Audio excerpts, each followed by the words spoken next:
राठी, अगर तू ये वीडियो देख रहा है न्यूज़ टैंक का, तो शाम को 7 बजे चांदनी चौक पे किसी दिन लाइव आकर बोल के आ जा। यहाँ की रिक्शा ठेला वाला तेरा मुंह बंद कर देगा। पढ़े लिखे तो बहुत दूर की बात है, आके छुप के आए वीडियो बना के बोल दिए वो रहे। डिक्टेटरशिप की बात कर रहे हो, मोदी डिक्टेटरशिप है तो जाग मनाओ, फिर योगी और उसके बाद जब हम आएंगे ना तो सांस लेना मुश्किल हो जाएगा। भैया यहाँ कोई लोकतंत्र खतरे में नहीं है। यहाँ लाल किले से खड़ा होकर के कोई भी अपनी बात रख सकता है। लोकतंत्र और तानाशाही की बातें कांग्रेस पार्टी के और ध्रुव राठी के मुंह से अच्छी लगती हैं, जिनकी खुद की दादी जान ने इमरजेंसी लगा दी देश के अंदर, देश के पूरे विपक्ष को जेल में डाल दिया, सारी सरकारों को जेल में डाल दिया, सारे पत्रकारों को जेल में डाल दिया। मेरा वोटर आईडी आसाम का है क्योंकि वहीं पे मैं रहा हूं हमेशा से। आसाम का वोटर आईडी कार्ड है। मैं एक वोट देने के लिए लोकसभा राज्यसभा इलेक्शन में मैं 10 से 15 हज़ार रुपया खर्च करता हूं और आसाम से वोट देकर आता हूं। और तुम कुछ तुच्छ समझते हो कि 5,000 एक दारू और साड़ी में बिक जाएंगे हमारे लोग। नहीं बिकेंगे। राष्ट्र की गरिमा के लिए, देश को आगे बढ़ाने के लिए, सेना को मजबूत करने के लिए, औरतों की सुरक्षा के लिए वोट देते हैं, ना कि दलाली करने के लिए देते हैं। उत्तर प्रदेश चलिए, सबसे पहले अखिलेश यादव को मुख्यमंत्री बनना है, अपनी बीबी को मुख्यमंत्री बनाना है, अपने चाचा शिवपाल यादव को लेकर के चलना है। बिहार चलिए, वहाँ पर लालू यादव को अपने बेटे को मुख्यमंत्री बनाना है, अपने छोटे बेटे को राजनीति में लाना है और अपनी बीबी को लिए कुछ करना है। आप चलिए तमिलनाडु, स्टालिन को अपने बेटे को मुख्यमंत्री बनाना है, अपने परिवार के लिए कुछ करना है। चलिए आप पश्चिम बंगाल, ममता बनर्जी को मुख्यमंत्री बनना है और इसके बाद अपने भतीजे को अभिषेक बनर्जी को मुख्यमंत्री बनाना है। आप चलिए महाराष्ट्र, उद्धव ठाकरे को मुख्यमंत्री बनना है और उसके बाद आदित्य ठाकरे को मुख्यमंत्री बनाना है। आप और अगर स्टेट में चलना चाहते हैं तो मैं सब स्टेटों का एग्जांपल गिना दूंगा आपको, लेकिन इस देश के अंदर भारतीय जनता पार्टी ऐसी पार्टी है, प्रधानमंत्री मोदी जी कह रहे हैं सिर्फ और सिर्फ आप मुझे वोट दो, कोई भी परिवारवाद से जुड़ा व्यक्ति नहीं मिलेगा आपको। नमस्कार, मैं हूं अवस्थी, आप देख रहे हैं न्यूज़ टैंक। पिछले कई दिनों से आप लगातार ध्रुव राठी की एक के बाद एक वीडियोस देख रहे होंगे, जिसके अंदर दावा किया जा रहा है कि ये देश में डिक्टेटरशिप आ रही है, देश जो है वो तानाशाही की ओर जा रहा है। दिल्ली के लाल किले पर हम इस समय मौजूद हैं। ये वो लाल किला है जहां पर जब से देश को आज़ादी मिली, स्वतंत्रता दिवस हर साल 15 अगस्त को मनाया जाता है। प्रधानमंत्री नरेंद्र मोदी यहाँ से झंडा फहराते हैं और पूरे देश को संदेश देते हैं। आज तुम्हारे युवा हमारे साथ मौजूद हैं, इनसे बात करेंगे और आपको दिखाएंगे क्या वाकई में देश में अंदर तानाशाही आ गई है या ध्रुव राठी जो है वो पैसे लेकर के प्रोपेगेंडा फैलाने का काम कर रहे हैं। क्या इन लोगों की राय है, आपको ग्राउंड जीरो से दिखा रहे हैं। डॉक्टर प्रकाश जी, ये बताइएगा, आपने जब वो वीडियोस देखी जिसमें डिक्टेटरशिप की बात कही जा रही थी और उसकी पूरी सीरीज अब आ रही है, एक-एक करके कहा जा रहा है कि डिक्टेटरशिप देश के अंदर लागू हो रही है और डिक्टेटरशिप कन्फर्म हो रही है, क्या कहेंगे? किसी और 10 समुंदर 7 समुंदर दूर किसी और देश में बैठकर भौंकना और भारत के दिल्ली में लाल किला पे बैठकर बोलना, दोनों में फ़र्क है। What is the meaning of dictatorship यार? If you are claiming that this country belong to a dictatorship or in the hand of dictatorship person, then he will let you to do anything, whatever you are passing a statement from the outside other country. ये आप सोच रहे हो, वो देगा आपको बोलने। हिंदी में बता देता हूँ जो भाई को समझ में नहीं आ रहा है। आप अगर किसी दूसरे देश में बैठ रहे हो, प्रधानमंत्री को इतना अपशब्द बोल रहे हो कि आप देश में लाल किले पे जहाँ झंडा फहराया जाता है वहाँ से आप प्रधानमंत्री को अनपढ़, पनौती, चोर ये बोल देते हो और घर में जाके 4 टाइम का खाना खाकर सो जाते हो और अगले दिन फिर आ जाते हो। डिक्टेटरशिप का मतलब मैं बताता हूँ। अभी आज की घटना है, एक नॉर्वे में एक वो सोशल एक्टिविस्ट टाइप का था, वो जगह जगह जा कर देशों में कुरान जलाता था। वो कुरान नॉर्वे में जलाया। आज की घटना है, उसको मार दिया गया, उसकी डेड बॉडी मिली है नॉर्वे में। ये होता है डिक्टेटरशिप। किसी के आइडियोलॉजी का आप इतना अपमान कर रहे हो। देश के प्रधानमंत्री को तो ऐसे शब्द बोलते हो, तुम्हारा बचपन में खेला हुआ चड्डी बड्डी यार है। Respect that man. उसके बाद आ जाते हो ध्रुव राठी कहाँ से वो डाटा फैक्ट लाता है? अपने घर में, जैसे बिहार जनगणना हुआ था, 4 आदमी बैठ के डाटा रिलीज कर दिए। कोई दिया है? कौन सा कंपनी उसको डाटा दे रहा है? कल तक छाती पीटते हो इलेक्ट्रल बॉन्ड पे, फिर आ जाते हो कि ये लद्दाख में क्या हो रहा है। पूछो ना महाराज, क्या पूछना है आपको? पूरे देश के अंदर जो है माहौल डिक्टेटरशिप का है, तानाशाही देश के अंदर लागू हो रही है। विपक्ष को जो है वो जेल में डाला जा रहा है, तो मोदी के खिलाफ बोलने की हिम्मत क्यों नहीं करता? विपक्ष अपनी गलतियों से जा रहा है। अब यहाँ खड़े होकर कोई डिबेट करे, मोदी को अब शब्द बोलेगा, आप वो जेल में जाएगा? नहीं जाएगा, क्योंकि इस बात को पता है कि भारत सबसे बड़ा डेमोक्रेटिक कंट्री है। यहाँ कुछ भी बोल लो, कुछ भी कर लो। मैं देखो यार, एक चीज़ हमेशा समर्थन करता हूँ, डेमोक्रेसी में everybody has right to oppose the government, but this doesn't mean ना you can abuse the PM, you can say whatever you want to say. ये गलत है यार। अब देखो, कांग्रेस को वोट देते हो, मैं बीजेपी को देता हूँ, खुला बोलता हूँ। 2 टर्म पहले मेरे बाप दादा कांग्रेस को देते थे, अब मैं बीजेपी को दे रहा हूँ।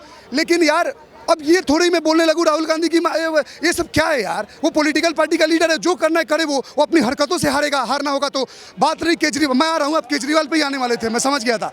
केजरीवाल गए हैं तो केजरीवाल को ऐसे उठाया, 9 समन दिया था। आपको कोई ईडी समन दे रहा है तो आप सही हो तो जाकर बात करो ना कि भैया किस बात में मुझे बुलाया गया।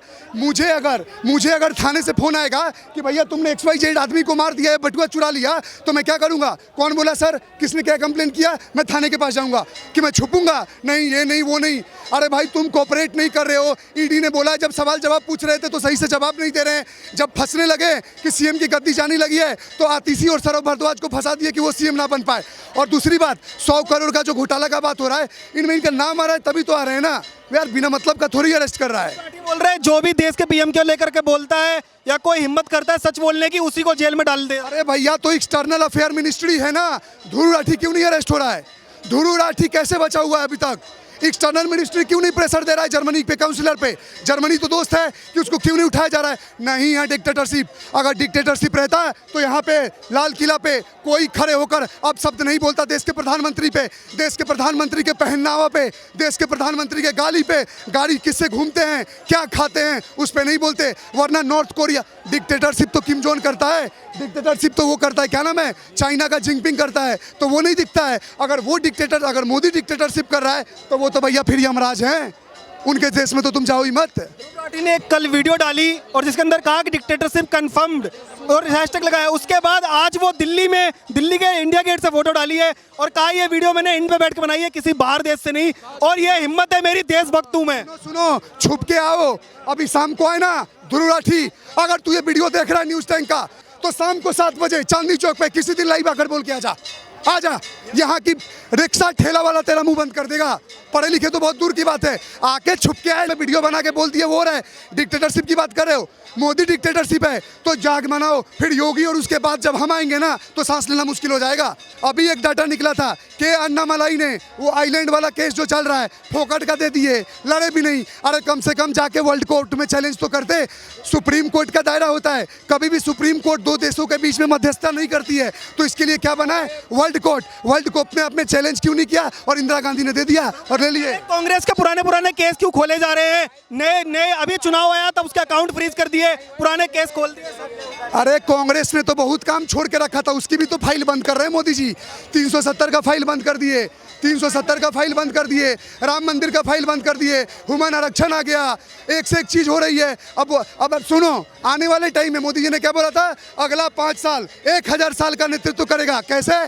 अब 1 नेशन 1 इलेक्शन आएगा, अब उसके बाद UCC पूरे देश में लागू होगा, NRC लागू होगा, और भी जितने इंपॉर्टेंट मुद्दे हैं सब देश में धीरे धीरे कर। ये सब तो तब लागू होगा जब मोदी की सरकार आएगी। कह रहे रोज वीडियो डिक्टेटरशिप पे आ रही है, सरकार जाएगी। अबे यार एक बात बताऊं, यही ना घूम के 50 आदमी का सर्वे ले लो, यही पता चल जाएगा कौन आएगा नहीं आएगा। मैं सुनो, अब एक बात बहुत बड़ी बोलने जा रहा हूँ।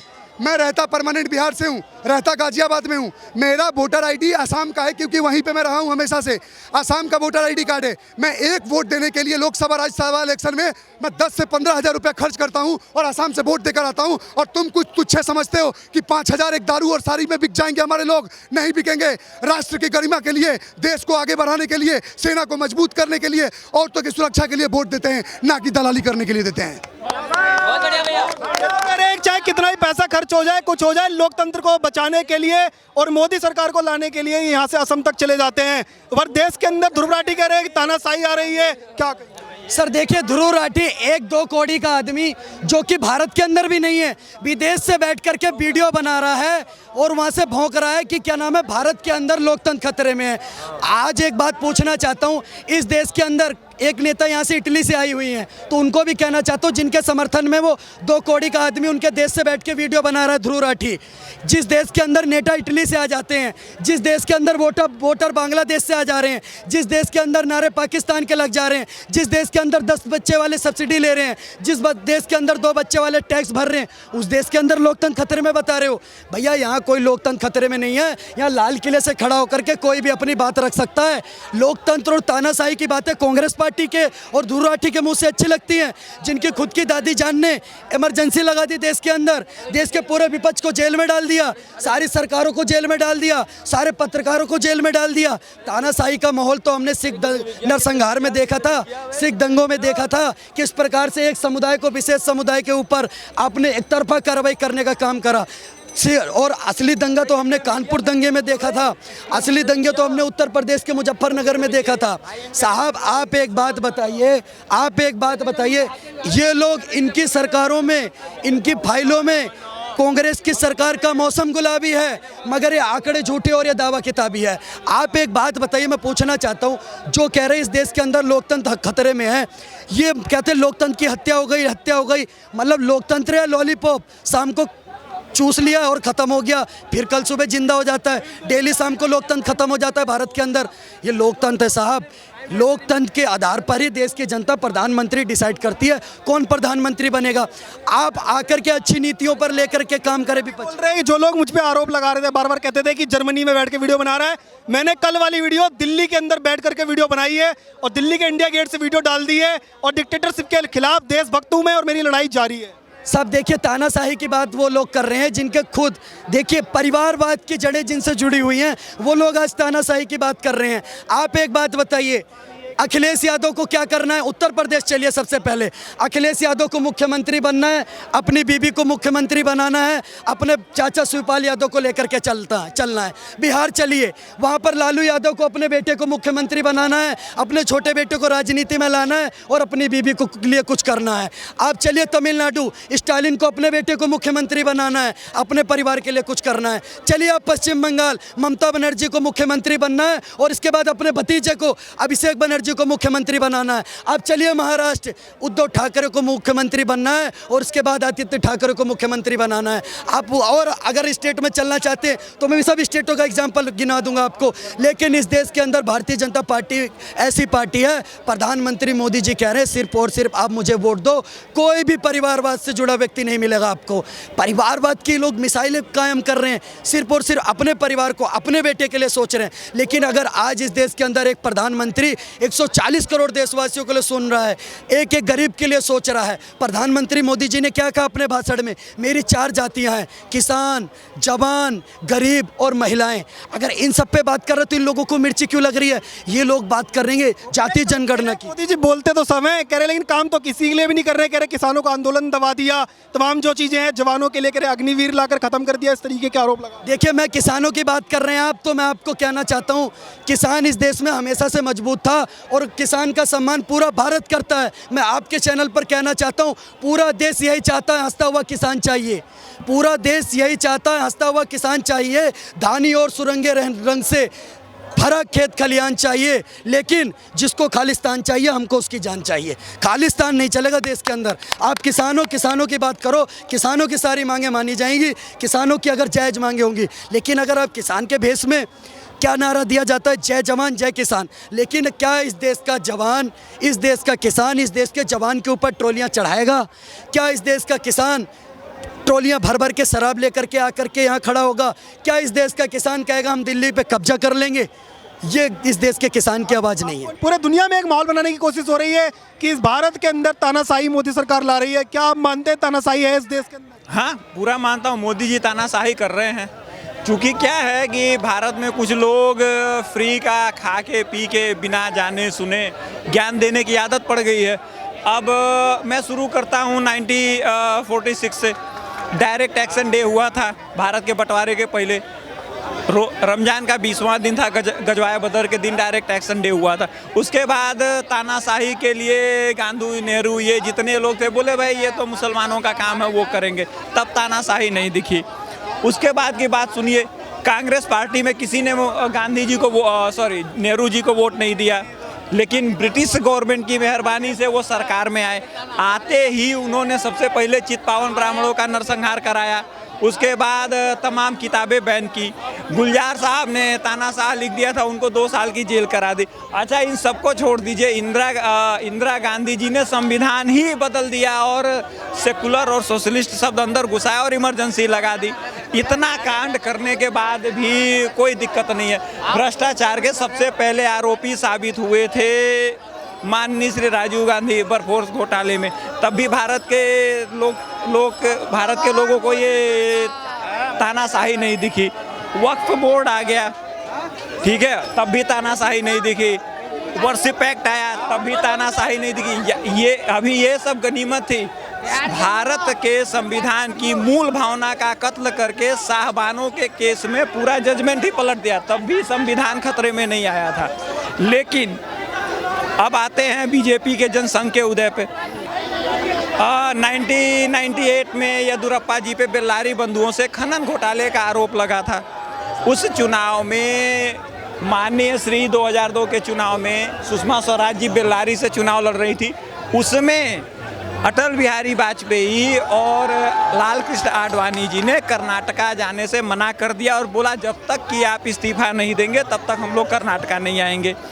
तब बीजेपी वाले अच्छे थे, क्योंकि मीडिया ने बीजेपी को ये प्रिटेंड किया हुआ है कि बीजेपी जो है नेशनलिस्ट पार्टी है, लेकिन अपोजिशन के लिए, देश के लिए वो अच्छी पार्टी नहीं है। लेकिन भारत में भ्रष्टाचारी जो लोग हैं, ये मेंटालिटी का गेम है, ब्रेन वॉशिंग में जिसको बोलता हूँ, कि मतलब जिसने गलती नहीं की है वो गलती कर सकता है, इसलिए वो तानाशाह है।